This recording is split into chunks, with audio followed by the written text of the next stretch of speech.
வணக்கம் நண்பர்களே. மீன்மை நம்ம எல்லாருக்குமே ஆசைப்படுற ஒரு விஷயம் இல்லையா? ஆனா ஒரு சாதாரண நிலையிலிருந்து ஒரு மகாத்தான நிலைக்கு போறதுக்கு நாம கொடுக்க வேண்டிய உண்மையான விலை என்ன? அது வெறும் கடின உழைப்பு மட்டும்தானா, இல்ல அதை விட ஆழமான தியாகம் ஏதாவது தேவைப்படுமா? வாங்க, இன்னைக்கு அதை பத்தி தான் நம்ம பார்க்க போறோம். இந்த கேள்விய ஒரு நிமிஷம் யோசிச்சு பாருங்களேன். உண்மையிலே மகத்தான ஒரு நிலைய அடையணும்னா அதுக்கு நாம கொடுக்க வேண்டிய உண்மையான விலை என்ன? இது பணத்தை பத்தியோ புகழ பத்தியோ இல்ல, நாம நம்ம கிட்ட இருந்து எதை கைவிட தயாரா இருக்கோங்கிறத பத்தினது. அந்த விலை நமக்கு வெளியல்ல, நமக்குள்ளதான் இருக்கு.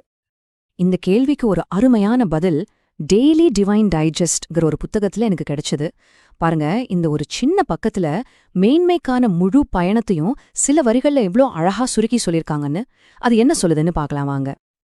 இதுல முதல் படியே ஒரு அடிப்படை உண்மைய நாம ஏத்துக்கிறது தான். அதாவது மதிப்புள்ள எந்த ஒரு விஷயமா இருந்தாலும் அதுக்கு ஒரு விலை கொடுத்தே ஆகணும்.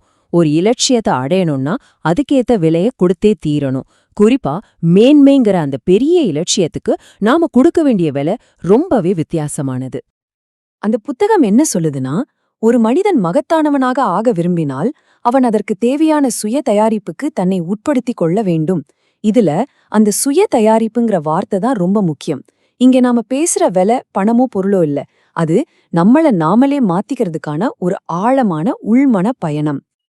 ஆனா இந்த உள்மன பயணத்துல ஒரு பெரிய சவால் இருக்கு. அது என்னன்னா, நமக்குள்ளேயே நடக்கிற ஒரு பெரிய யுத்தம்.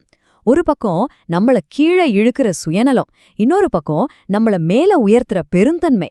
இந்த ரெண்டுக்கும் நடுவுல நடக்கிற போராட்டம் தான் நாம மேன்மையை நோக்கி போறோமா இல்லையாங்கிறத தீர்மானிக்குது. சொல்லப்போனா நமக்குள்ள ரெண்டு முரண்பட்ட சக்திகள் இருக்கு. ஒன்னு, நம்மள ஒரு சின்ன வட்டத்துக்குள்ளேயே சுத்தி வர வைக்கிற சிறிய நான். இது முழுக்க முழுக்க சுயநலம், சின்ன சின்ன விஷயங்களுக்காக கோவப்படுற சிறுமைத்தனம், அப்புறம் நான் என்னுடையதுங்கிற எண்ணத்தால ஆனது. இதுக்கு நேர் எதிரானதா பெரிய நான். இது தன்னலமே இல்லாம பெருந்தன்மையோட எல்லாத்தையும் அரவணைச்சு போற ஒரு பிரபஞ்ச பார்வையை நமக்கு கொடுக்குது. இந்த சிறிய நான்லேருந்து பெரிய நான் ஆகுறதா உண்மையான வளர்ச்சி. சரி, அப்போ இந்த மாற்றத்தை எப்படி கொண்டு வருது? இங்கதான் இந்த பயணத்தோட திருப்புமுனையே வருது. அது ஒரு செயல்ல தொடங்குது. நான் என்னுடையதுன்னு நாம இறுக்கமா புடிச்சு வச்சிருக்கிற அந்த பிடிய முழுசா துறக்கிறதுல இருந்துதான். இந்த துரத்தல்ங்கிறதுக்கு 3 படிகள் இருக்கு. முதல்ல நம்ம சுயநலமான ஆசைகளை தியாகம் செய்யணும். ரெண்டாவதா நம்மளோட சின்ன புத்திய, அந்த சிறுமைத்தனமான எண்ணங்களை ஒதுக்கி வைக்கணும். கடைசியா இந்த ரெண்டுக்கும் காரணமான நான் என்னுடையதுங்கிற அந்த அகங்காரத்தையே துறந்துடணும். இந்த 3 படிகள் தான் நம்மள ஒரு பிரபஞ்ச பார்வைக்கு கூட்டிட்டு போகும். இந்த தியாகமெல்லாம் பண்ணதுக்கு அப்புறம் கிடைக்கிற பரிசு என்ன? அதுதான் இந்த பகுதியோட தலைப்பு. இறுதி பரிசு, அதாவது விலை மதிப்பற்ற ஒண்ணு பெறப்போறோம். கேட்கறதுக்கு கொஞ்சம் முரணா இருக்கலாம், ஆனா அதுதான் உண்மை.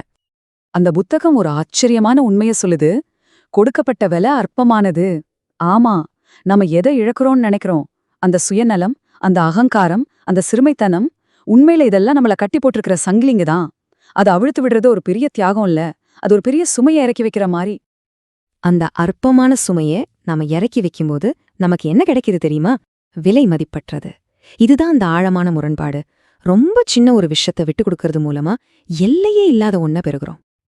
அப்போ ஏன் இந்த விடுதலையை அடையிறது இவ்ளோ கஷ்டமா இருக்கு? ஏன்னா மனுஷனோட இயல்பே தன்னோட தனித்தன்மைய, தன்னோட நாங்கிற அடையாளத்தை ரொம்ப இறுக்கமா பிடிச்சுக்கிறது தான். இந்த பிடிப்பு தான் நம்மளோட அடிப்படையான போராட்டமே. ஆனா ஒருவேளை அந்த போராட்டத்துல ஜெயிச்சு அந்த பிடிய விட்டுட்டா என்ன நடக்கும்? இதோ அந்த புத்தகத்தோட உச்சகட்டமான வரி. ஆனால் அவன் அதை சரணடைந்தால் அவனுள் தெய்வீகம் உதயமாகிறது. அப்பா, இதுதான் அந்த விலைமதிப்பெற்ற பரிசு.